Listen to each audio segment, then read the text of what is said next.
Olá, tudo bem? Bem-vindos ao canal Flávia Pirker. Vamos falar mais um pouquinho sobre cerâmica, especificamente impressão na cerâmica. Para você que pediu e se interessa pelo assunto, fica aqui que eu tenho certeza que você vai curtir bastante. Depois que eu comecei a divulgar os resultados das pesquisas e trabalhos que eu venho desenvolvendo na área de impressão na cerâmica, recebi muitos pedidos para falar mais sobre o assunto, ensinar, compartilhar, e aqui estamos. Vamos falar um pouquinho sobre como imprimir imagens na cerâmica. Para tanto, eu gostaria de lembrar que a primeira forma de impressão na cerâmica foi através da pressão mesmo, da marca deixando um baixo ou alto relevo. Geralmente a primeira mesmo foi um baixo relevo. E para isso, os homens, os seres humanos utilizavam vários materiais, às vezes o dedo, às vezes materiais da natureza, a folha, graveto, tudo que pudesse deixar uma marca física registrada através da pressão na massa cerâmica, na argila. Até a própria terminologia, né? Impressão, pressão.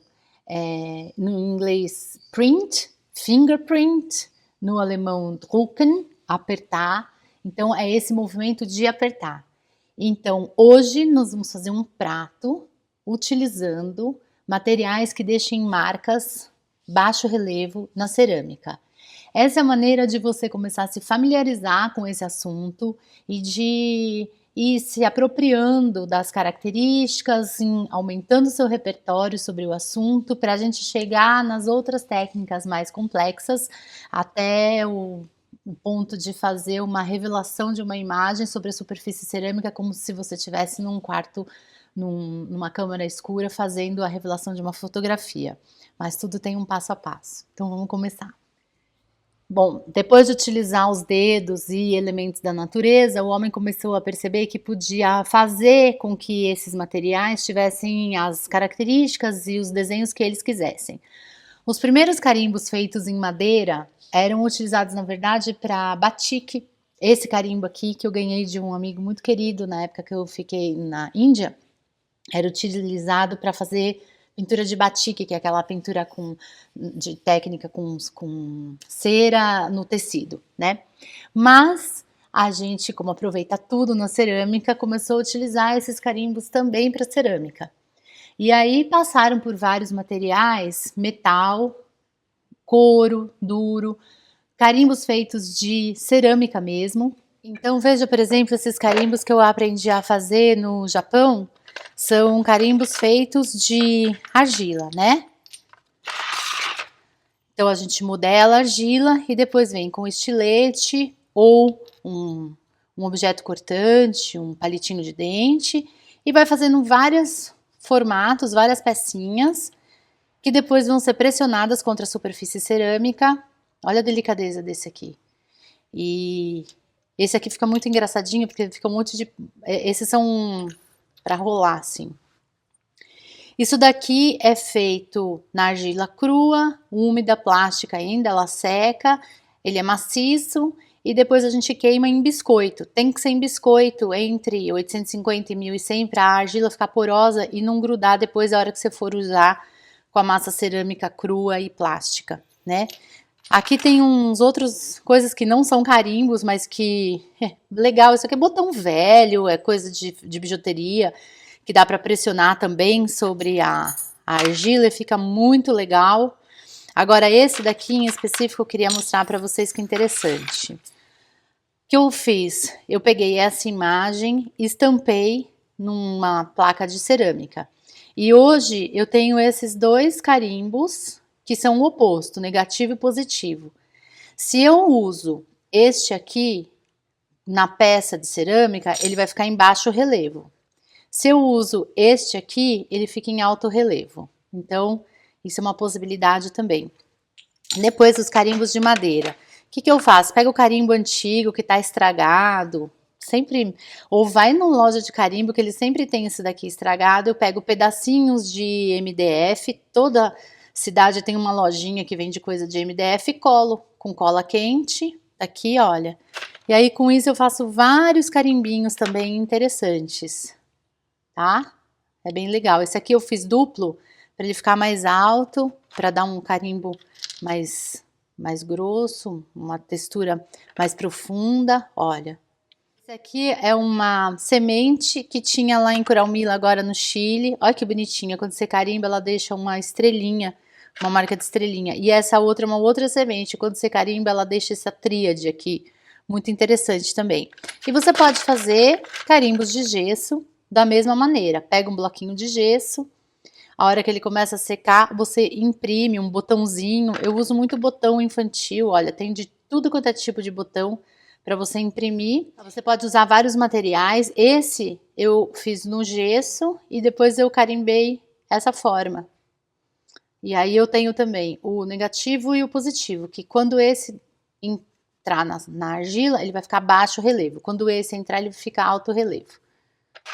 Bom, o tipo de material para fazer o carimbo, ele é muito variado, né? Qualquer coisa que deixa a impressão, mas é importante você lembrar que ou a superfície ela é bem fininha para deixar uma linha fina e a hora que você tira o carimbo ela não grudar na argila, ou que seja uma superfície como essa do biscoito, que ela é porosa e que ela não gruda, certo?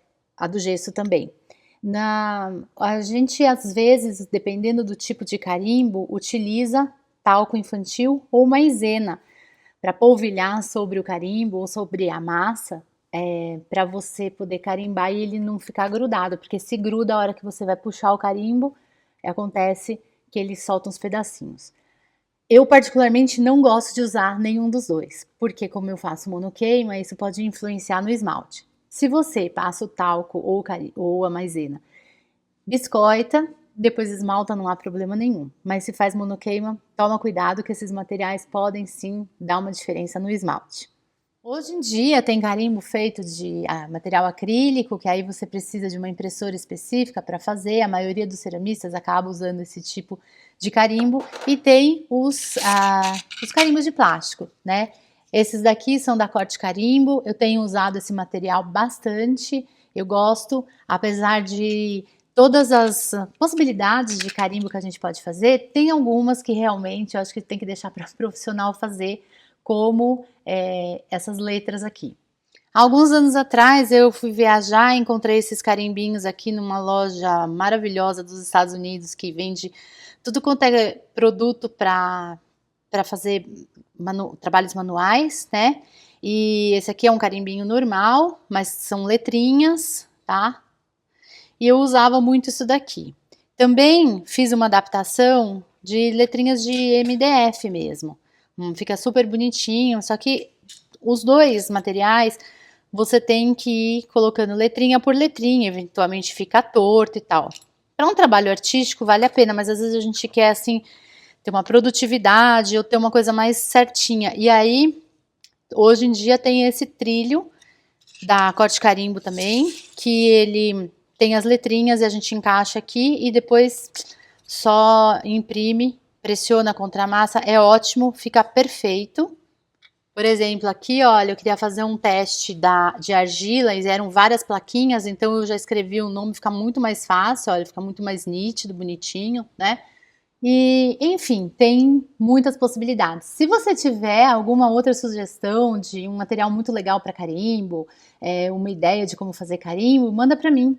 Ou descreve aqui nos comentários, ou se você quiser mandar em forma de foto ou vídeo, usa as direct message lá no Instagram. Manda uma mensagem para mim com a sua sugestão e daí a gente divulga para compartilhar com outras pessoas também. Hoje nós vamos fazer um prato aberto na placa. Eu vou utilizar esse carimbo de madeira para relembrar as primeiras formas de carimbo intencional utilizadas pelo ser humano, com uma figura intencional, né? E esse daqui refere-se ao deus Shiva, que é um deus hindu. Não sou hindu, mas eu acho muito legal a história, porque ele é o deus da morte, mas não é uma morte que acaba tudo, é uma morte de recomeço. Por isso que ele está sempre dançando, porque é um movimento. A nossa vida é sempre um movimento. A gente morre em alguns momentos para algumas coisas, algumas situações, algumas fases da vida e renasce para outros momentos, outras situações e outras aprendizagens. E essa mensagem que eu quero deixar para 2023. que a gente entenda e consiga perceber quando são esses momentos que a gente tem que deixar alguma coisa para trás e significa uma morte para aquele estágio e para a gente renascer para uma vida nova, para um momento novo. E Shiva lá na Índia é considerado esse deus da transformação, né? Na verdade, tem muita relação com o zodíaco, que quando eu fui para lá eu tive a surpresa, eu realmente não sabia que a primeira universidade de astrologia foi lá, eu visitei, vou mostrar algumas fotos para vocês, onde tem todas as construções, como eles determinam qual que é o signo zodiacal segundo essa composição, né, de ver dos planetas, porque são os planetas que regem Saturno, Urano, Vênus, o próprio Sol. Então, conforme a posição deles no momento do nascimento da pessoa, faz uma sombra nessas construções aqui e eles determinam qual é o seu horóscopo, se é regido pela água, se é regido, qual é o segundo planeta que estava na sua segunda casa, então vai ser o seu ascendente, daí vem todo um desdobramento que hoje a gente tem assim como uma coisa meio de crença, misticismo, mas que começou como uma ciência e uma ciência muito interessante. Quem tiver a oportunidade de estudar um pouquinho mais a fundo, assim, algumas influências de características, é muito legal, pelo menos a título de curiosidade. E aí, por isso, eu vou utilizar uns carimbos da Corte Carimbo, que tem os signos do zodíaco, dessa composição de 12, são 12, né? São 12, exatamente. Que é diferente do zodíaco da chinês, que é outra história, outra crença. Mas hoje a gente vai utilizar esse aqui, a gente vai modelar primeiro e depois eu vou falar um pouquinho sobre a esmaltação, tá bom?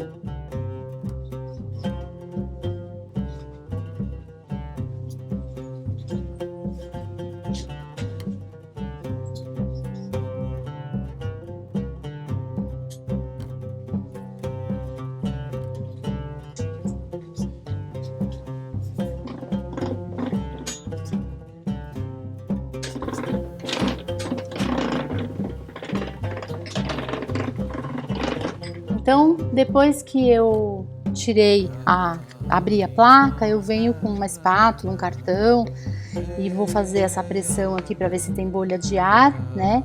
Aqui você repara que ela tá meio trincadinha, apesar de eu estar sempre compactando, às vezes isso acontece dependendo do grau de umidade da argila, se ela tá um pouquinho mais seca, acontece mais de rachar. Eu gosto de trabalhar a argila mais seca para abrir placa, não gosto ela muito mole, porque quanto mais mole, mais chance de deformar.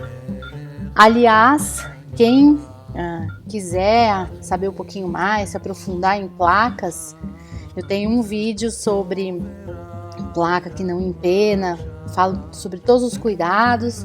Vou deixar aí no descritivo o link da página do meu site, onde você se cadastra.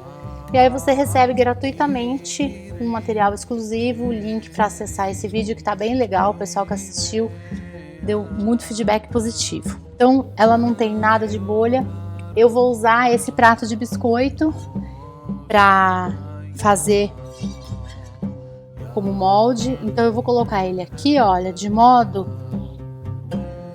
a deixar onde tem as trincas bem para fora, e eu vou cortar. Tô cortando um pouquinho maior do que o prato, porque ele tem uma profundidade, né? Então, a hora que eu for acomodar a argila, ela vai dar o tamanho certo.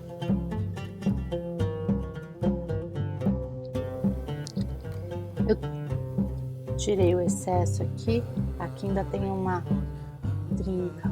Vou tirar ela porque não quero que ela estrague a borda do meu prato. Tenho a opção de bater o carimbo aqui agora, pressionar o carimbo nela enquanto placa, ou depois ela modelada.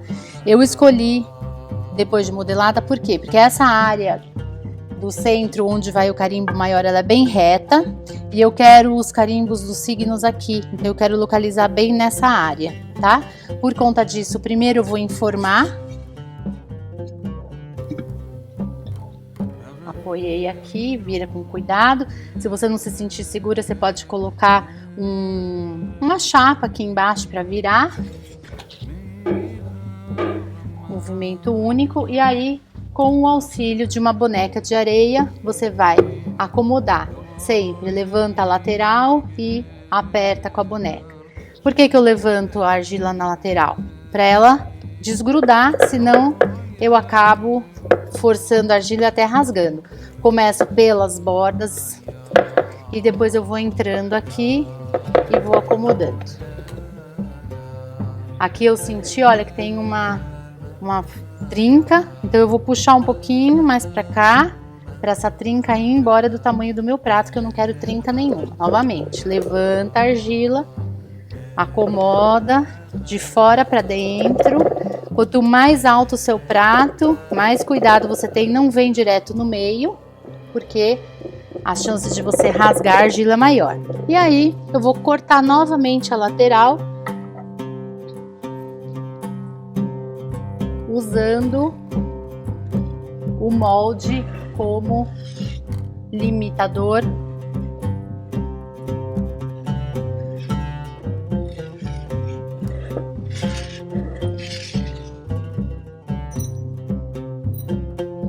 Aqui está. Tá? Eu venho e dou mais uma passadinha com a boneca para ter certeza que ela tá toda apoiada. Vou apoiar o prato sobre tornos de mesa, né? Põe aqui no meio. E aí com uma borrachinha eu vou compactar bem. Essa compactação, ela ajuda essas partículas aqui da argila a entenderem que elas estão num outro formato agora. Ajuda a dar mais uma checada se tem bolha. Eu uso a própria curva da ferramenta para acertar com a curva aqui da peça, ó. Devagar ela vai tomando um formato mais identificável, mais parecido com o formato do molde que eu estou usando aqui embaixo. Compacta bem o centro. Essa compactação parece boba, mas não é, ela é muito importante. Os movimentos são longos, não é picadinho, e quando eu entro com a ferramenta no prato, ela não entra assim na vertical, ela entra na horizontal, porque senão marca tudo a argila. Então eu entro na horizontal e depois eu vou levantando a mão, senão ele fica todo marcadinho, tá? Movimentos compridos, limpos. Tá certinho. Agora eu vou começar a fazer efetivamente o carimbo. Depois que eu passei a borrachinha, eventualmente a lateral muda de tamanho de novo, porque eu tô apertando e ele cresce um pouquinho mais do lado. Então eu passo de novo essa ferramenta, aqui olha, bem na lateral da peça, aqui.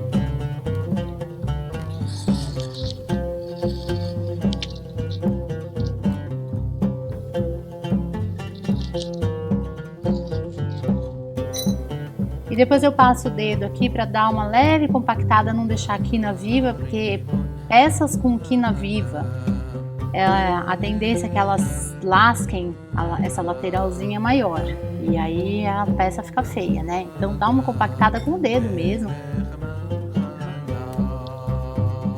E agora eu vou começar a imprimir primeiro pelo lado de fora. Então eu tenho aqui os carimbos, só que eu tenho 12 carimbos, correto?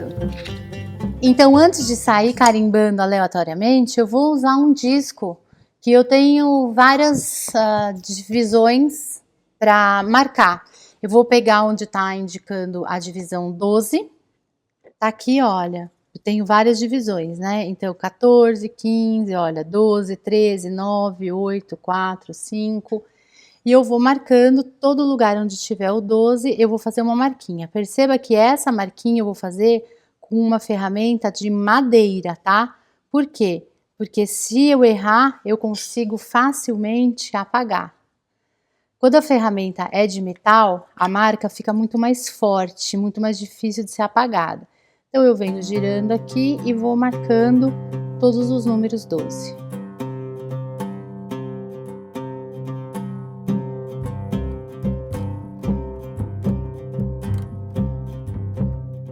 aqui, por exemplo, tá errado. Então, deixa eu ver o que eu fiz aqui de errado. Esse aqui não é 12, ó, esse aqui eu vou apagar. Marquei errado. Pronto, então os 12. Agora eu vou efetivamente carimbar exatamente na marca.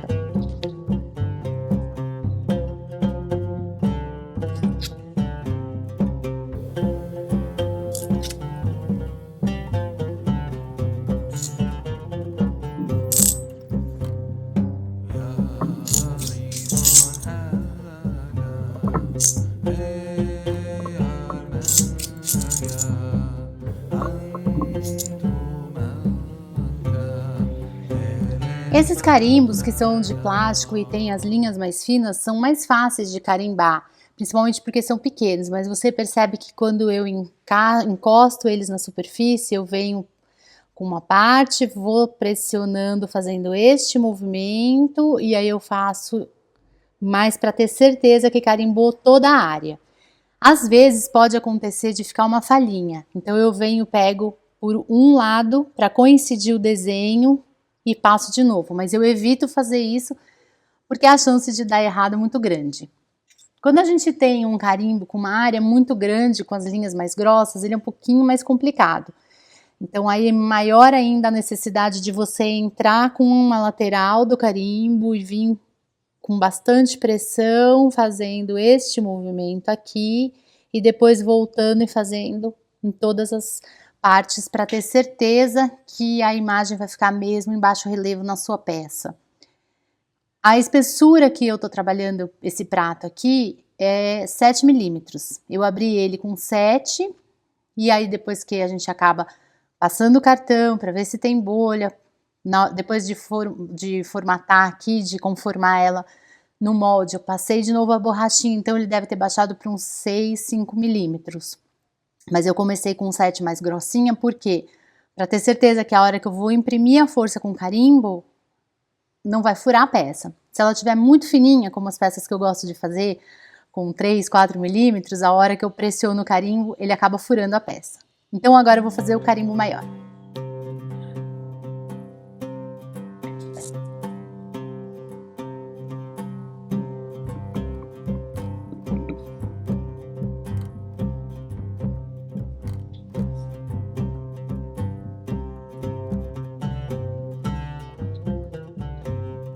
Vou aproveitar agora para tirar as marquinhas com a borrachinha.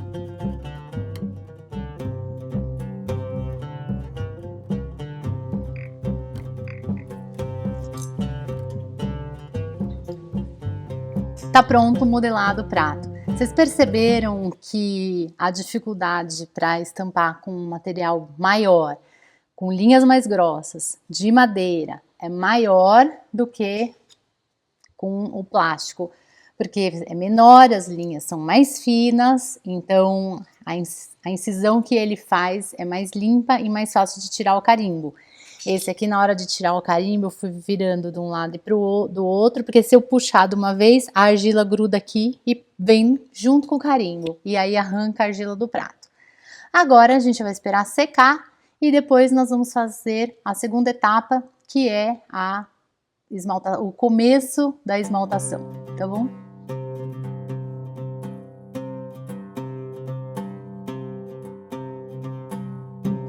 Muito legal esse disco com os marcadores, né?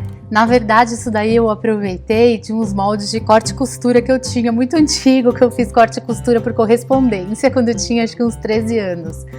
Mas ele é super útil. E dá para você utilizar para fazer desenhos, pintar mandala, fazer texturas, enfim, para dividir a sua peça e ter mais ou menos uma noção das proporções, para não ficar muito díspare. Eu acho que você percebeu essa questão da contextualização do signo, do zodíaco, do deus, não que eu seja fanática, longe disso, assim, mas eu acho muito importante deixar frisado aqui que as suas peças de cerâmica, o seu trabalho, é um trabalho artístico, é uma expressão do seu ser, daquilo que você acredita, de como você vê o mundo, de como você se relaciona com ele.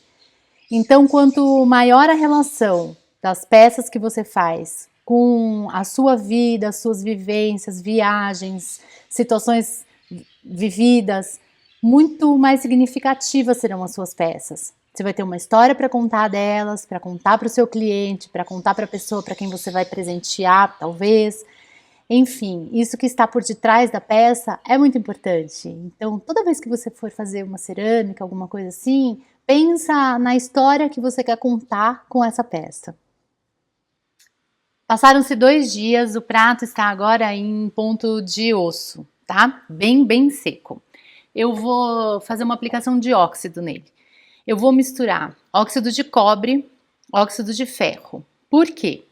O óxido de ferro, ele deixa a linha bem marcada. E o óxido de cobre, ele tem a tendência a esfumaçar quando a gente coloca esmalte sobre ele. Então, o que eu quero com isso? Eu quero uma linha marcada nos desenhos e também um esfumaçado esverdeado.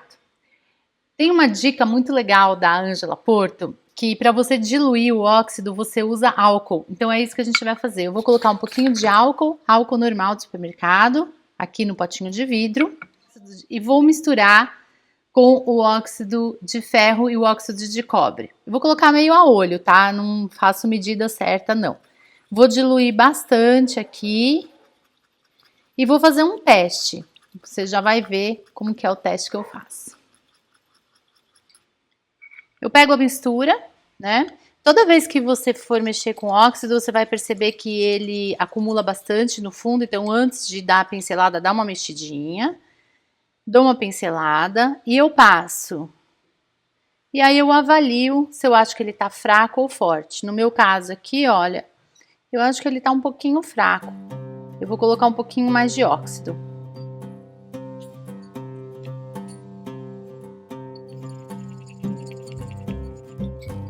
E depois eu aplico sobre todo o baixo relevo da peça inteirinha.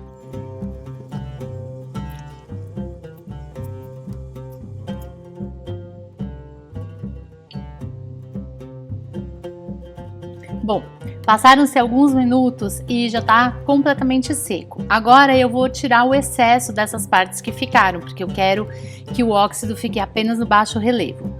A gente vai mexer com óxido, então garante que você vai usar luva, máscara de proteção. Para lixar, você pode usar uma esponjinha desse tipo Scotch Brite, mas que ela garante que ela esteja bem novinha, assim, olha, que a parte verde esteja bem áspera mesmo. Ou você pode usar uma palha de aço. Eu particularmente prefiro a palha de aço. Apesar de morrer de aflição de encostar no bombril, a palha de aço ela deixa uns restinhos assim de palha. E esse pozinho eu aproveito para misturar na minha argila reciclada ou em alguns engobes. Depois de queimado, esse aço também vira óxido de ferro e ele dá um monte de pintinha assim. Eu particularmente acho lindo. Então, vamos à massa. Vamos lá, limpar. E essa hora que você está limpando, você aproveita para dar uma olhadinha se ficou alguma falha, se faltou óxido em alguma parte, aí você completa com uma pincelada.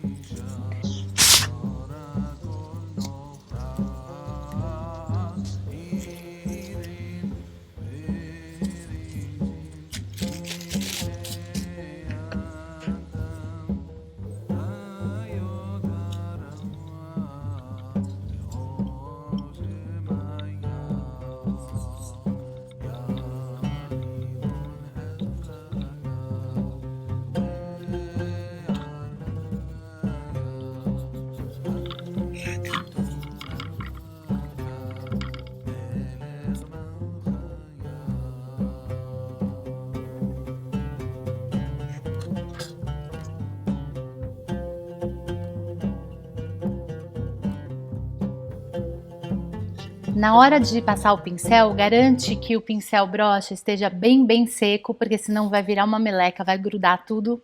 E garante também de passar o pincel bem no baixo relevo, para tirar toda a poeira. Pronto, a sua peça está preparada para ir ao forno ser biscoitada. Você biscoita a peça e depois você esmalta. Mas, se você é da turma da monoqueima como eu, a peça já está pronta para ser esmaltada. Eu vou utilizar um esmalte que eu mesma faça. é um verde translúcido. Translúcido é aquele que deixa passar a imagem e a gente enxerga o que está embaixo. Lembra daquele vídeo que eu falo sobre o vocabulário do esmalte? Translúcido, transparente, opaco. Opaco é aquele que cobre por completo a superfície. Se você usar um esmalte assim, não vai dar para ver nada do que a gente fez. Então, todas as vezes que você utilizar algum efeito de baixo relevo, alto relevo, com cores diferenciadas, como a gente fez aqui com os óxidos, procura utilizar um esmalte que ele seja ou transparente ou translúcido. Isso quer dizer que a gente enxerga o corpo da peça. Ele pode ou não ter cor. Na dúvida, volta lá no vídeo, vou deixar no descritivo o link e aí você vai entender direitinho o que eu tô falando. Eu vou usar um verde clarinho assim, imitando um celadon. Mas se você não faz o seu próprio esmalte, eu posso te dar algumas dicas. Você pode usar o esmalte da Amaco PC40 ou PC42, que eles são um verde bem clarinho assim, 2 demãos, perfeito. Você pode também usar os esmaltes da linha IN da Duncan. Essa linha, ela foi feita para ser queimada em baixa temperatura, mas se você queimar em cone 6, 1220, ela fica mais transparente. Só que você só pode usar dentro das peças, nunca fora, porque ela pode escorrer. E também você pode pegar qualquer esmalte Stroke Coat USC, e aí tem várias opções, né? Tem as linhas dos importados, mas também tem os nacionais que são excelentes. Tem os da Gaia, da Prises Paluto, do Centro de Cultura Cerâmica, tem do Rise, que são aqueles esmaltes assim, que é uma cor única, sem reação nenhuma. Você pega uma colherzinha desse SC, uma colherzinha do esmalte transparente, de preferência da mesma marca, mistura e passa que ele vai ficar translúcido, bonito, com uma leve tonalidade, tá bom? Então agora eu vou esmaltar o prato e enfornar.